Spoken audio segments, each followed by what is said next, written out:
Hello दोस्तों, स्वागत है आपके अपने YouTube channel BK physics master में। हाजिर हूँ क्लास 12 फिजिक्स का बहुत ही महत्वपूर्ण क्वेश्चन लेकर, जो आपके यूपी बोर्ड 2024 में पूछा जा सकता है। आज हम बात कर रहे हैं वृत्ताकार धारावाही लूप के केंद्र पर चुंबकीय क्षेत्र का व्यंजक निर्धारण करेंगे। तो वीडियो को पूरा जरूर देखिएगा, पसंद आए तो लाइक और हमारे चैनल को भी सब्सक्राइब करना ना भूलिएगा। इस चैनल पर आपको क्लास 12 फिजिक्स की बेहतर तैयारी यानी यूपी बोर्ड 2024 के लिए बेहतर तैयारी कराई जाती है। तो चैनल से ज़रूर जुड़िए और चैनल को सब्सक्राइब करना ना भूलिए। चलिए देखते हैं वृत्ताकार धारावाही लूप के केंद्र पर चुंबकीय क्षेत्र का व्यंजक क्या होती है।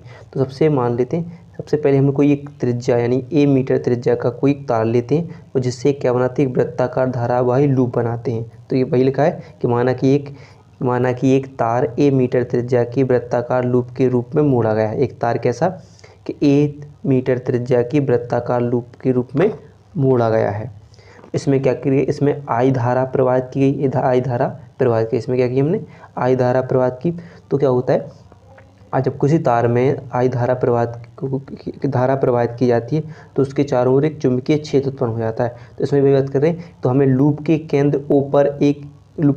केंद्र ऊपर इस धारावाही लूप के कारण उत्पन्न चुंबकीय क्षेत्र की तीव्रता ज्ञात करनी है। कहाँ पर ज्ञात करनी है, लूप के केंद्र पर चुंबकीय क्षेत्र की तीव्रता हमें ज्ञात करनी है। तो हमने क्या क्या पढ़ लिया कि एक तार लिया, जो ए मीटर त्रिज्या का एक तार लिया, जिससे क्या बना, एक वृत्ताकार धारावाही लूप के रूप में इसे मोड़ लिया। फिर इसमें आई धारा प्रवाहित की, तो इसमें क्या उत्पन्न हो जाता है, चुंबकीय क्षेत्र उत्पन्न हो जाता है। तो हमें लूप के केंद्र ऊपर इस धारावाही लूप के कारण उत्पन्न चुंबकीय क्षेत्र की क्या करना है, ज्ञात करना है। इस लूप की परिधि को अनेक अल्पांश भागों से मिलकर बनी हुई माना जा सकता है। जो परिधि है जो इस अल्पांश यानी छोटे छोटे भागों से, अल्पांश यानी डेल्टा एल लंबाई के अल्पांशों से मिला। ऐसे यहाँ पर एक अल्पांश ले लिया डेल्टा एल, ऐसे ही कई अल्पांश डेल्टा एल यहाँ पर भी मान सकते हैं। ऐसे छोटे छोटे अल्पांशों से मिलकर इस पूरे वृत्त की परिधि को माना जा सकता है। ठीक है, इसे मिलकर बनी माना जाता है। अतः किसी अल्पांश भाग की लंबाई क्या है, डेल्टा एल है। वही कोई अल्पांश भाग से मिलकर बना है और इसकी लंबाई क्या है, डेल्टा एल है। चूँकि त्रिज्या परिधि पर लंब है, चूँकि त्रिज्या क्या है अपनी ए है, वो इस वृत्त की परिधि पर क्या है, लंब है। तो फिर होता है कि बात होती है कि अल्पांश भाग और उस केंद्र ओ को मिलाने वाली रेखा के बीच बना कोण कितना होगा, कितने अंश का होगा, 90 अंश का। क्यों कि जो त्रिज्या है वो परिधि पर लंब है, और क्या है, परिधि और त्रिज्या के बीच कैसी दूरी है, यानी कैसे हैं, एक दूसरे से कैसे लंबवत रखे हुए हैं। तो लंबवत की बात की जाती है जब कितने अंश का कोण होता है, 90 अंश। लंबवत दिशा में से कितने अंश का कोण बनता है, 90 अंश का कोण बनता है। तो वही बात कर रहे हैं कि जो अल्पांश होगा डेल्टा एल और त्रिज्या को जो मिलाने वाली रेखा के बीच कितने अंश का कोण बनता है, 90 अंश का कोण होगा। यानी थीटा बराबर कितना होगा, 90 अंश का कोण हो जाएगा। फिर वही बात करें कि अतः बायो-सैवर्ट के नियमानुसार इस अल्पांश भाग के कारण ओ पर उत्पन्न चुंबकीय क्षेत्र, जो अल्पांश है डेल्टा एल के कारण जो केंद्र पर उत्पन्न चुंबकीय क्षेत्र क्या होगा, तो देखिए क्या होगा, चुंबकीय क्षेत्र बायो-सैवर्ट के नियम पढ़ा होगा आपने। चुंबकीय क्षेत्र की तीव्रता का सूत्र क्या होता है, तो उसके लिए डेल्टा बी बराबर μ0/4 पाई इंटू आई डेल्टा एल, अल्पांश वही बात कर रहे हैं, आई डेल्टा एल साइन थीटा बटे आर स्क्वायर हो जाता है। आर स्क्वायर होता है, यहाँ पर हम मान लेते हैं चूँकि क्या है कि जो आर बराबर मानते हैं, यहाँ पर त्रिज्या ले रहे हैं हम, क्या ए है, क्या है, त्रिज्या ए है। तो आर की जगह पर हम लिखते थे हम ए, तो आप लिख दोगे कि डेल्टा बी बराबर μ0/4 पाई इंटू आई डेल्टा एल साइन, और कोण का मान भी रख देंगे, साइन कितना रखेंगे, थीटा की जगह क्या रखेंगे, 90 अंश, तो साइन 90 अंश बटे त्रिज्या की जगह लिख देंगे हम ए का स्क्वायर। और हम पढ़ चुके कि थीटा बराबर कितना है, साइन 90 अंश का मान कितना हो जाता है, 1 हो जाता है।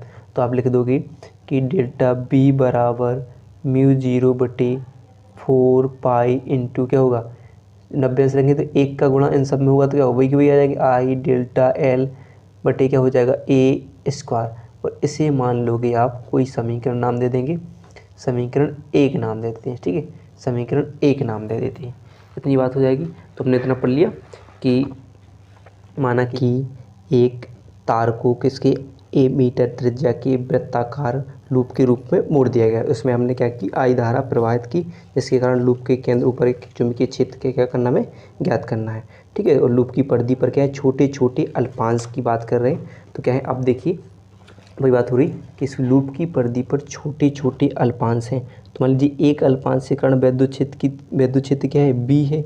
इसी कारण और भी छोटे छोटे अगर हम अल्पांश लेते जाएं तो इन सब पर क्या होंगे, और भी चुंबकीय क्षेत्र यानी चुंबकीय क्षेत्र होते जाएंगे।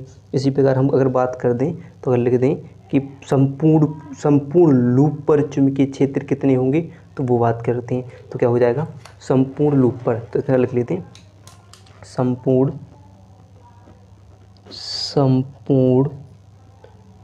लूप पर उत्पन्न चुंबकीय क्षेत्र क्या होगा, चुंबकीय क्षेत्र क्यों होगा, देखिए हम पता है कि किसके कारण, कि अल्पांशों के कारण। जो छोटे छोटे अल्पांश पूरे लूप में छोटे छोटे अल्पांश हैं, छोटे छोटे अल्पांशों के कारण केंद्र पर उत्पन्न चुंबकीय क्षेत्र। तो चुंबकीय क्षेत्र क्या होंगे, तो देख सकते हैं कि आप लिख सकते कि वो संपूर्ण चुंबकीय क्षेत्र क्या हो जाएगा, मान लेते हैं बी। और बी यानी होता है किन के योग के बराबर होगा, तो जो होगा सिग्मा डेल्टा बी। जो सिग्मा क्या दर्शाता है, इन संपूर्ण लूप पर चुंबकीय क्षेत्र संपूर्ण भाग को दर्शाता है। इसे बीजगणितीय योग कह सकते हैं कि छोटे छोटे अल्पांशों का जो भी अल्पांशों में जो कारण जो चुंबकीय क्षेत्र उत्पन्न हो रहा है उन सबका बीजगणितीय योग होता है।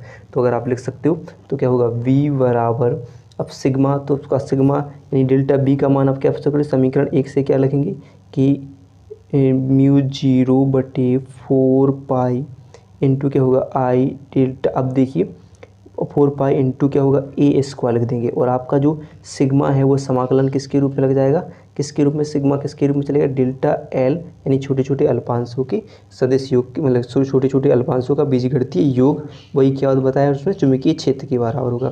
तो फिर हम पढ़ चुके कि जो कि हमने एक लाइन पढ़ी थी, देखिए यहाँ पर देखिए कि जो त्रिज्या की जो अनेक क्या लिखा था यहाँ पर, जो हाँ देखिए इस लूप की परिधि को अनेक अल्पांशों के भागों में मिलकर बनी होती है। चूँकि अल्पांश होगा यानी जो सिग्मा डेल्टा एल बराबर होगा वो 2 पाई आर यानी किसकी, वृत्ताकार लूप की परिधि के बराबर होगा। ठीक है, इसके बराबर हो जाएगा, जो है कि नहीं, कि जो सभी अल्पांशों की जितनी भी लंबाई होगी वो पूरे लूप की परिधि के बराबर होती है। इतना आपको लिख लेना है। ठीक है, तो यहाँ पर आप लिख सकते हो कि b बराबर μ0/4 इंटू I/a² और सिग्मा डेल्टा एल की जगह क्या लिखोगे, 2 पाई आर। तो आपके आर की जगह हमें क्या लिखना है, ए लिखना है। ठीक है, क्या लिखेंगे हम, मान लेते हैं ए लिख देंगे। तो ए से आपका ए कैंसिल हो जाएगा इसमें, और 2 पाई से 4 पाई कटेगी कितनी बार, 2 बार। तो यानी कैसे आ जाएगा, आपका आ जाएगा b बराबर μ0 इंटू I/2 पाई से 4 पाई कितनी बार कटेगा, 2 बार। तो यहाँ पर एक a² था तो क्या बचेगा, एक a बच जाएगा। यानी ये जो निकल कर आ जाएगा आपका, क्या निकल आएगा, वृत्ताकार धारावाही लूप के केंद्र पर चुंबकीय क्षेत्र निकल कर आ जाएगा। ठीक है, चुंबकीय क्षेत्र निकल कर, इसका मात्रक की बात करें तो न्यूटन प्रति एम्पियर मीटर होता है। मात्रक क्या होता है, न्यूटन प्रति एम्पियर इसका मात्रक हो जाता है।